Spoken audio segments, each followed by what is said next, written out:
जी अस्सलाम वालेकुम। Today we discuss about the general entries part 2। हमने पहले पार्ट 1 में सेल्स, परचेज़, अकाउंट्स पे, क्रेडिट पे ये डिस्कस की थी। आज हम इन्हीं को सेल्स रिटर्न में, परचेज़ रिटर्न में, कैश और अकाउंट्स पे डिस्कस करेंगे। और बैंक डिपॉजिट भी हमने डिस्कस किया था। तो सबसे पहले हमने ये बात की कि कस्टमर ने कोई चीज़ हमसे ख़रीदी है, तो हमारे पास एंट्री थी purchase, debit and cash credit. अब वो चीज़ जो ख़रीदी है उसमें कोई नुक्स निकल गया, यानी उसमें कोई ख़राबी है। तो ख़राबी में आपसे मैंने कहा कि चीज़ ख़रीदी थी, मेरे पास से कैश जा रहा था। अब क्या कंडीशन है कि उसने कहा कि ये चीज़ अपनी वापस रख लो। तो असूलन जो चीज़ आई थी मैं अब उसको करूँगा क्रेडिट, क्योंकि वो कम हो रही है, यानी मेरे पास से जा रही।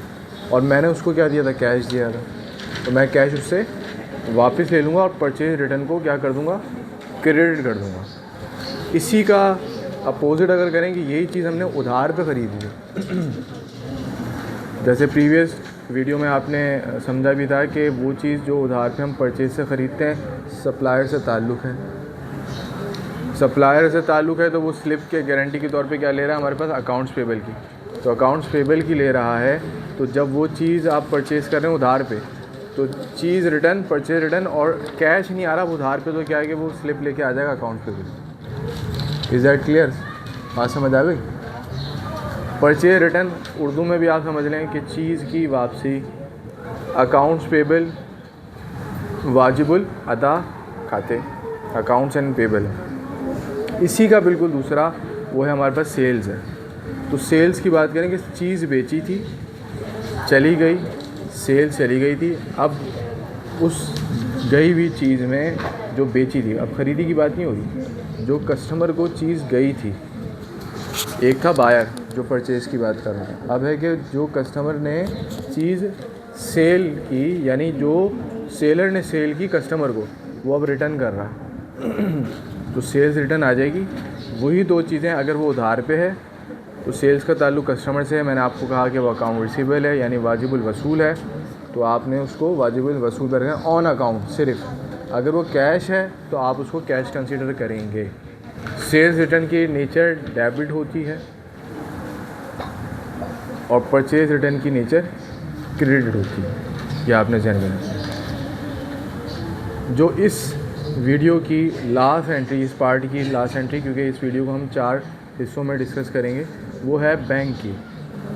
डिपॉज़िट की तो बात की थी, यानी बैंक में पैसा जमा करना, मगर आज हम उसी का अगेंस्ट बात करेंगे। वो क्या है, पैसा बैंक में से निकालना।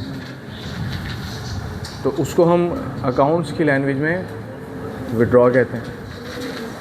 तो मैंने आपको पहले भी कहा कि decrease in assets is called credit, increase in assets is called debit. तो आपको समझ आ रहे हैं कि पैसा निकल रहा है तो कैश आ रहा है, आपके पास आ रहा है ना, क्योंकि बैंक निकाल रहा है तो कस्टमर निकाल रहा है, सारे निकाल रहा है, और बैंक कम हो रहा है तो वो क्रेडिट हो जाएगा। समझ आ गई?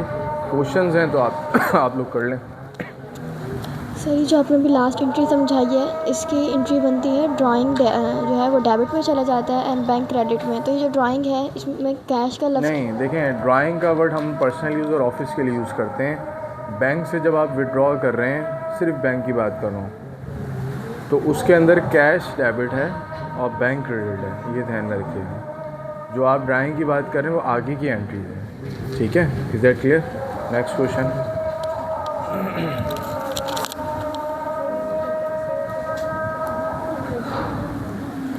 सर, सेल्स रिटर्न की जो एंट्री है वो क्रेडिट में क्यों है और परचेज रिटर्न की जो एंट्री है वो डेबिट में क्यों है? देखें, ये तो कॉन्सेप्ट आपको अभी बताया कि चीज़ जो आपके पास आई है, जब आप उसको वापस करेंगे उसको कहाँ रखेंगे आप?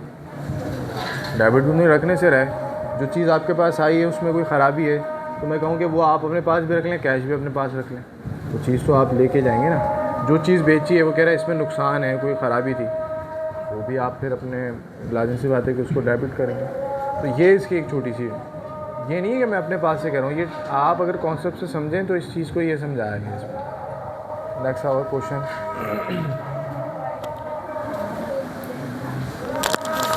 Account payable and account receivable के नेचर क्या हैं, जैसे आपने भी कहा कि अकाउंट्स पेबल और अकाउंट रिसीवेबल की नेचर क्या है। नेचर की जब भी बात की जाएंगे तो वो पूछा जाता है कि डेबिट है या क्रेडिट है। अकाउंट्स पेबल अमूमी तौर पे क्रेडिट होता है, अकाउंट रिसीवेबल नाम से ही पता चल रहा है डेबिट होता है। Recovery of then cash is equal to account receivable, payment of the cash in future is called account payable. ये इसमें हमें बात बताई जाए। और कोई सवाल? जी दुआ। अकाउंट रिसीवेबल भी क्या हमारे पे लाइबिलिटी होती है? नहीं, देखें अकाउंट रिसीवेबल को दो तरफा देखा जाता है। जो रिसीव कर रहा है वो उसके लिए इनकम है, और जो पेमेंट कर रहा है उसके लिए वो लायबिलिटी है। वो अकाउंट्स पेबल की रिकॉर्डेशन करेगा, आप उसको रिसीविंग में करेंगे। और कोई सवाल?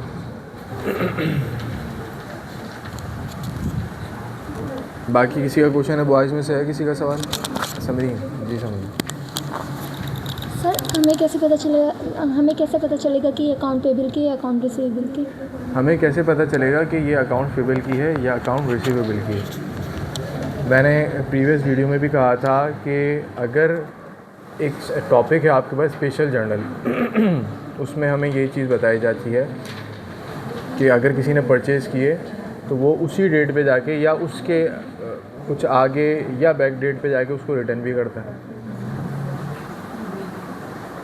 परचेज रिटर्न का ताल्लुक हमेशा प्रीवियस एंट्री से होगा।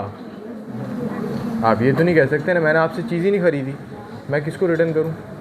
मैंने आपको चीज़ ही नहीं बेची, मैं आपको किसको रिटर्न करूं?